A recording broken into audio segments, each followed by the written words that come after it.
बाटिए कोन के चलबे आहा बाटिए कोन के जेबे आहा घाटिए कोन के चलबे आहा बाटिए आहा के सब तोहर जानैया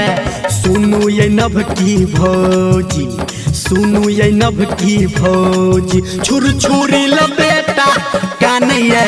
सुनू ये नभ की भौजी फटाका ल बेटा कानैया सुनू ये नभ की भौजी कोन के जेबे आहा घाटिए कोन के चलबे आहा बाटिए आहा के सब तोहर जानैया सुनू ये नभ की भौजी सुनू ये नभ की भौजी छुर छुरी ल बेटा कानैया सुनू ये नभ की भौजी फटाका ल बेटा कानैया सुनू ये नभ की भौजी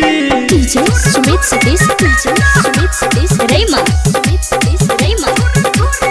Ma Kaiy Recoding Studio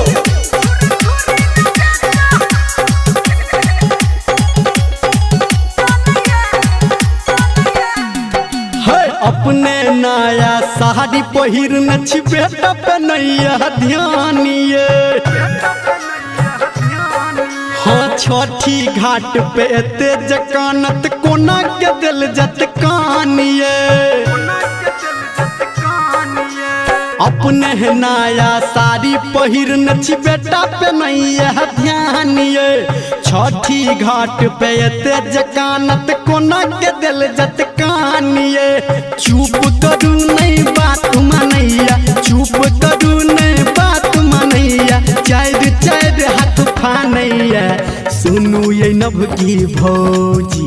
सुनू ये नभ की भौजी छुर छुरी ल बेटा कानैया सुनू ये नभ की भौजी छुर छुरी ल बेटा कानैया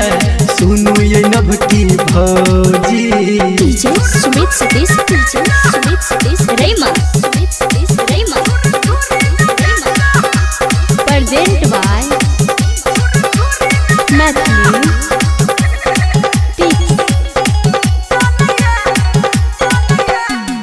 हाँ ऐसन फैशन छोड़ के भौजी बेटा से करू न प्यारिए हाँ उग गेलैया सूरज गोसाई अब तक करू बिचारिए ऐसन फैशन छोड़ के भौजी बेटा से करू न प्यारिए उग गेलैया सूरज गोसाई अब तक करू बिचारिए धर्मेंद्र निर्मलिया कहे राइटर राजा राजू कहे बेटा ने आहा के मानैया सुनू ये नभ की भौजी सुनू ये नभ की भौजी फटाका ल बेटा कानैया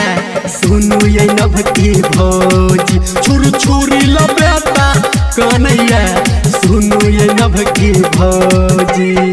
किन दियो ने गोखनो।